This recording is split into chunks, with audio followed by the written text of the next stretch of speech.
నమస్తే welcome to 99 TV నేను ప్రియాంక సరిహద్దుల్లో శత్రువుల గుండెల్లో రైళ్లు పరిగెత్తించే పేరు భారత జేమ్స్ బాండ్ గా పిలువబడే national security adviser Ajit Doval ఆయన వ్యూహం పన్నారంటే అటు పాకిస్తాన్ కైనా ఇటు చైనాకైనా నిద్రలేని రాత్రులే కానీ ఈసారి ఆయన వేసిన ప్లాన్ యుద్ధం గురించి కాదు దేశం లోపల ఐక్యత అనే ఒక మహానౌకను కాపాడటం గురించి అసలు గత 12 ఏళ్లలో భారత సైన్యంలో ఏం జరిగింది ముస్లిం యువతలో వచ్చిన ఆ నిశ్శబ్ద విప్లవం ఏంటి అజిత్ దోవల్ ముస్లిం పండితులతో జరిపిన ఆ హై వోల్టేజ్ మీటింగ్ సారాంశం ఏంటి ఢిల్లీలోని ఒక గది అక్కడ దేశవ్యాప్తంగా వచ్చిన అత్యున్నత స్థాయి ముస్లిం పండితులు మేధావులు కూర్చున్నారు అందరి కళ్ళు ఒకే వ్యక్తిపై ఉన్నాయి ఆయనే అజిత్ దోవల్ ఆయన మాట మొదలు పెడితే అది ఒక ప్రసంగంలా ఉండదు ఒక హెచ్చరికలా ఒక ఆలోచనలా ఉంటుంది ఆయన ఒక గొప్ప ఉదాహరణ చెప్పారు భారతదేశం అనేది ఒక భారీ నౌక ఇందులో ప్రతి పౌరుడు ఒక ప్రయాణికుడే కాదు ఈ నౌకను నడిపే సిబ్బంది కూడా గుర్తుపెట్టుకోండి ఈ నౌక ప్రయాణిస్తే మనమంతా కలిసి సురక్షిత తీరానికి చేరుకుంటాం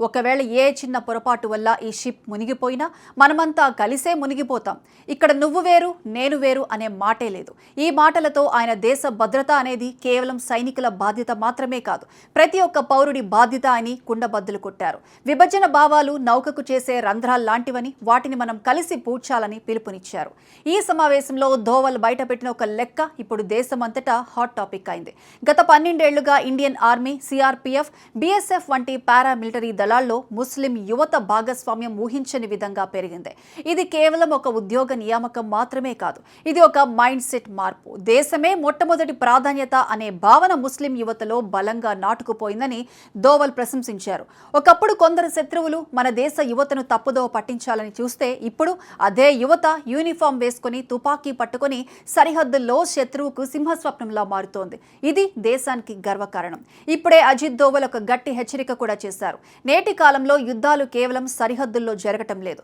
మన చేతిలో ఉన్న మొబైల్ ఫోన్లో జరుగుతున్నాయి డిజిటల్ తీవ్రవాదం ఫేక్ న్యూస్ ద్వారా యువతను రెచ్చగొట్టే శక్తులు పెరిగిపోతున్నాయి ఈ విషయంలో మత పెద్దలు సమాజ నాయకులు ఫస్ట్ లైన్ ఆఫ్ డిఫెన్స్ అని ఆయన అభివర్ణించారు ఏదైనా సమస్య ఉంటే చర్చల ద్వారా ప్రజాస్వామ్య పద్ధతిలో పరిష్కరించుకోవాలి తప్ప ఆవేశానికి లోనై దేశ వ్యతిరేక శక్తుల చేతిలో పావులుగా మారకూడదని హెచ్చరించారు సరిహద్దుల్లో ప్రాణాలు అర్పిస్తున్న ముస్లిం సైనికుల త్యాగాలను స్మరిస్తూ దేశం వారిని ఎప్పటికీ గౌరవిస్తుందని ఆయన భరోసా ఇచ్చారు ప్రస్తుత అంతర్జాతీయ పరిస్థితుల్లో భారతదేశం ఒక ప్రపంచ శక్తిగా ఎదుగుతోంది ఈ సమయంలో మనల్ని దెబ్బతీయడానికి శత్రువు చేసే మొదటి ప్రయత్నం మనల్ని విడదీయటం అజిత్ దోవల్ మాస్టర్ ప్లాన్ ఏమిటంటే దేశం లోపల ఐక్యతను ఇనుప కవచంలా మార్చడం మనం లోపల విడిపోతే బయట నుంచి వచ్చే దాడులను ఎదుర్కోవటం కష్టమవుతుంది మనం ఒక్కటిగా ఉన్నంత కాలం ఏ శత్రువు కూడా మనల్ని కన్నెత్తి చూడలేడు అని ఆయన తేల్చి చెప్పారు దేశ భద్రత విషయంలో రాజీ పడే ప్రసక్తే లేదని ప్రతి భారతీయుడు దేశ సమగ్రత కోసం కంకణబద్ధుడై ఉండాలని ఆయన కోరారు అజిత్ దోవల్ ఈ ప్రసంగం ఒక కొత్త చర్చకు దారితీసింది